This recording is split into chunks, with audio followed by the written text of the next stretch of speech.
especial de escritores que se dedican al género del terror y para que se den cuenta, sí hay autores colombianos, en este caso autoras, y pues tengo el placer de hablar con Jennifer Carranza aquí en Bogotá, quien nos va a hablar de su trilogía dedicada a atacar temas relacionados con terror. Jennifer, bienvenida a Radio Distractor, muy buenas noches. Buenas noches. Bueno, Jennifer, antes que nada quisiera saber, bueno, ¿por qué elegiste este género para expresarte artísticamente? ¿Qué es lo que te llama la atención? Bueno, digamos que dentro del género literario el terror es uno de los más atractivos por los temas que maneja, pero también es como el más complejo de manejar, porque es difícil llegar a crear un tipo de sensaciones y mucho más como el terror y el horror en el lector. Entonces, me atrajo porque artísticamente permite desarrollar pues más a fondo la escritura y permite que el escritor, o por más en mi caso, que yo desarrollara ciertas herramientas para lograr precisamente el objetivo de asustar o de que el lector pues tenga la oportunidad de vivir esa historia. Qué bueno. ¿Y dónde viene esa vena artística de escribir principalmente y hace cuánto lo haces?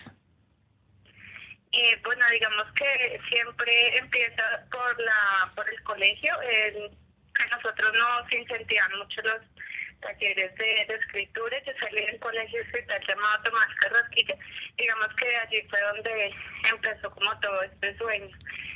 Y digamos que pues básicamente ya se desarrolla en la lectura diaria y pues en el amor que uno empieza a crear por esta carrera. ¿Y tú estudiaste literatura o algo relacionado con el arte literario? En este momento estoy estudiando en la Universidad Central una carrera que se llama Creación Literaria. Es un pregrado que está dirigido precisamente para escritores. Oye, qué interesante. Ahora hablemos un poco de la atmósfera de los personajes. ¿Ha habido alguna influencia o alguna inspiración para empezar a forjar tu estilo? ¿Qué escritores o de dónde de pronto bebes un poco la fuente para empezar a darle rienda suelta a tu imaginación? Bueno, digamos que siempre empieza por una idea que tienes. Realmente, pues, con La Oscura Redención empezó que fue hace 6 años que la empezamos a trabajar con María Fernanda Maedrano, que es mi editora jefe. Ella, digamos que me dio los tipsitos o algo así, por decirlo de alguna manera, para empezar a meterme un poco más en el género del terror, puesto que se me facilitaba la escritura. Digamos, lo que yo te decía es un poco complejo y no cualquiera logra un buen estilo narrativo. Entonces, digamos que se desarrolla a partir de ahí y ya cuando empiezo a trabajar el género me apasionó demasiado. Es un género pues que te permite transmitirle al lector demasiadas emociones y eso es lo que me gusta, pues tener como mi marca en el estilo al momento de escribir. Bueno, hablemos ahora de tu trilogía, pero antes quisiera saber un poco en dónde te ubicas más una historia de terror. ¿Es posible hacer un terror en un contexto actual o te atrae más a hacer historias de época, por ejemplo? ¿Me repites lo último que fue? Historias de época, si te gusta más ubicar tus historias o los relatos en relatos actuales de la vida cotidiana actual, o te gustan más las historias de época o mundos distópicos, ¿qué línea manejas en ese sentido? Bueno, pues la trilogía que estamos manejando con Calixto, Oscura Redención, se centra mucho en un terror actual. Nuestro personaje principal, que se llama Nadia, es médico forense y se desarrolla pues en todo este mundo de criminología que se ve actualmente. Pues digamos que no te podría decir que me voy a enfocar únicamente como en ese estilo, porque pues como escritora quiero explorar pues más, como más épocas. De hecho, pues he estado pensando también en trabajar algo de época, muy al estilo de Edgar Allan Poe, que es uno de mis escritores favoritos, pero digamos que en ese estilo es como muy libre. Pero digamos, en este momento la reacción sí está centrada en un terror más actual, lo que permite también que uno tenga esa cercanía con el contexto diario que se vive, porque pues nuestro personaje es móvil, tiene una vida muy normal, entonces ella va a trabajar, tiene conflictos con su familia, digamos que tiene estas preocupaciones económicas, entonces eso logra una afinidad para que uno se pueda imaginar esta historia en su vida real. Ve qué interesante. Y bueno, me dices que tu personaje se introduce un poco en el mundo forense. ¿Qué tanta investigación, y esto también como a modo de consejo, debe tener una persona que se inclina por este género? O sea, ¿qué tanto investigas? ¿Qué tanto, a dónde recurres para encontrar información que te permita alimentar la trilogía? Bueno, digamos que ya cuando uno entra a mezclar un poco el género con la literatura del crimen, hay que investigar bastante porque de todas maneras pues el personaje tiene que apropiarse de lo que hace para que sea verosímil, para que el público sienta que es real y que no está hablando como con alguien que quiere saber sobre eso. Entonces hay digamos, bueno, hoy en día es más sencillo porque tienes el tema de bibliotecas, internet, pero pues también está contactarte directamente con las personas que trabajan en este campo. Entonces yo tuve la oportunidad de contactarme con dos personas que trabajan en el área de criminología y pues digamos que ya desde ahí te da otra perspectiva diferente. Y ya no es tanto la perspectiva de cómo es el crimen, sino cómo se siente el crimen, cómo se siente el médico forense cuando recibe un cadáver que, digamos, podría llegar a ser una persona cercana. Es como lo que más les afecta. Entonces, en este tema, si uno tiene que apropiarse demasiado e investigar pues lo que más se pueda, hasta donde uno pueda llegar en lo más posible. Bueno, y en general, sin contarnos el desarrollo de la historia, ¿cuál es la línea central o el argumento principal que quieres trabajar en la trilogía? Bueno, en esta primera, pues te podría decir la línea que va a desarrollarse ahora en adelante. Naya es médico forense, ella, como te comentaba, es una persona normal que en algún momento de su vida sufre un suceso muy traumático. Esto la lleva a tal locura que Naya empieza a ver y a sentir cosas que uno podría decir que son paranormales. Lo que queremos es que el lector descubra si lo que está pasando es producto de su imaginación o simplemente es un hecho paranormal. Pues me parece fascinante el tema, además porque, digamos, dentro de la literatura relacionada con historias paranormales que evidentemente tenemos de un lado los personajes tradicionales, los vampiros, los zombies, el regreso de los muertos, entre otras cosas, los fantasmas, pues esta otra vertiente de de las personas que trabajan con el crimen o involucradas en el crimen, solamente tenemos la perspectiva, digamos, de televisión de un CSI o series de policíacas, pero que no ahondan de pronto en la cotidianidad de estos personajes. Yo quería preguntarte precisamente sobre eso, ya hablando un poco más del panorama de la escritura del terror actual. ¿Cómo ves el escenario con relación a los otros escritores? ¿Estamos todavía digamos, como incipientes o ya hay una tendencia en relación a lo que es el escenario del terror contemporáneo o todavía tenemos que trabajar más? Bueno, digamos que digamos, se viene desarrollando a nivel, yo lo diría, bueno, voy a hablar de lo que ya conozco a nivel Colombia, porque en Latinoamérica también se ha visto como un boom muy fuerte el tema del suspenso y del terror. Yo creo que estamos avanzando.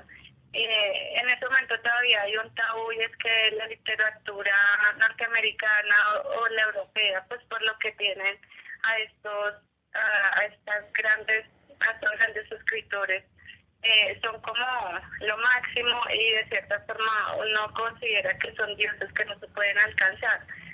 Digamos, ese estilo narrativo son muy únicos, uno no puede comparar pues nunca un escritor con otro, pero sí se ve una fuerte tendencia ya a que se está escribiendo más en un estilo que provoca lo que yo te digo, o sea, lo más difícil al momento de escribir es lograr que el lector sienta precisamente todo este miedo, toda esta alucinación y locura que tienen los personajes, entonces por las lecturas que yo he tenido la oportunidad de hacer. Conozco, por ejemplo, el trabajo de Álvaro Vanegas, un excelente trabajo que precisamente nos lleva a esto, a interesarnos por el terror y por una literatura que atrapa a tal punto que tú no quieres dejar de leer esa historia.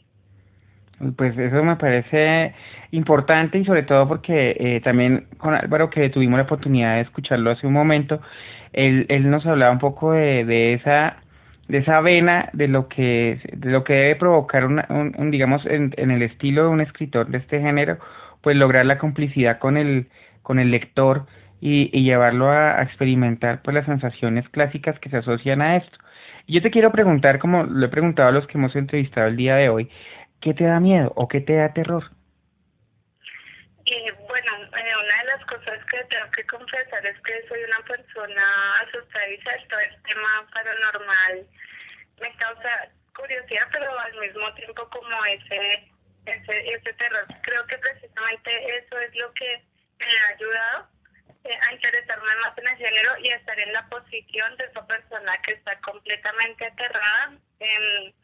Ponle tú en la entrada de un túnel oscuro donde tienes que pasar por ahí o tienes que pasar. Entonces, todo lo que se centra tu mente, todo lo que causa en tu cuerpo, todas esas sensaciones, pienso que son muy fuertes a la hora de escribir, porque estoy como en esa posición, ya la he vivido, ya la he sentido y puedo dar como una idea más precisa de lo que se siente, pues realmente tener temor de todas estas cosas. Qué bien. Y bueno, Jennifer, ¿y dónde podemos encontrar la primera parte de la trilogía Oscura Redención? ¿Dónde la podemos adquirir o cuáles son? ¿Tiene sitio web o redes sociales? Bueno, los invito a seguir las redes sociales de Calixto Editores, donde estamos publicando toda la información del libro. Les comento que próximamente viene la segunda parte de esta trilogía que se llama Calvario. Ya por el título se podrán imaginarlo, todo lo que tiene que pasar la protagonista. Y si la primera parte los asusta, esta segunda parte realmente los va a aterrar, que es la idea. La pueden conseguir en este momento en Wilborada, en Librería Lubina, Casa de Poesía de Silva, o en la tienda de letras, en la Avenida Chile también lo pueden conseguir. Próximamente también estaremos en Panamericano. De todas maneras, los invito a seguir. Es @calixtaeditores, donde estaremos pues informando en qué otras librerías lo pueden encontrar. Buenísimo. ¿Y vas a estar en el sofá, en el Salón del Ocio y de la Fantasía o algo así? Pues en este momento no te puedo confirmar esa información, pero lo más posible es que sí, aunque todavía estamos esperando confirmación. No, pues sería buenísimo porque la verdad sería bastante interesante que de acá a Bogotá se impulsaran, digamos, encuentros o grupos de gente que le encanta este género y encontrarse con los creadores de historias para, como en el caso tuyo y como las personas con las que hemos hablado hoy, para mostrar y que la gente conozca y consuma realmente el producto nacional, especialmente en este tipo de historias de terror. Pues los invito entonces a todos los oyentes a que conozcan el trabajo de Jennifer Carranza con su trilogía Oscura Redención, se puede decir que casi una pionera, porque la verdad no he conocido tampoco de muchos trabajos, y los que he conocido pues me han sorprendido por las temáticas. Esperamos que también sigan ustedes puliendo y sacando productos de calidad. Entonces, muchas gracias por habernos acompañado esta noche, Jennifer. Muchas gracias a ustedes por la invitación. Entonces vamos a continuar acá con Radio Distractor. Y una pregunta más, Jennifer, antes de que se me vaya, que se le ha preguntado también. Estamos haciendo nuestro playlist sobre canciones basadas en hechos macabros. En la mayoría de lo que estamos escuchando esta noche son de canciones de rock. ¿Conoces alguna canción que te haya llamado la atención precisamente por esto, por haberse inspirado en un acontecimiento macabro? Bueno, pues hay una canción, pues no sé si me haya inspirado tanto en lo macabro, pero sí me hizo reflexionar sobre esos demonios que todos tenemos dentro y que muchas veces ocultamos, pero en qué momento van a aparecer, en qué momento van a desatarse, en qué momento uno no los va a poder controlar. La canción se llama Demons de Imagine Dragons. Tal vez de pronto no es la canción más aterradora, pero sí pues lo que te comento, me hizo como reflexionar sobre este tema. Bueno, pues entonces la vamos a tener para ti aquí en nuestro playlist, complaciendo acá a nuestros entrevistados, pidiéndoles estas pequeñas canciones. Y vamos a continuar acá con Radio Distractor, con más invitados y más música esta noche, hablando de escritores de terror.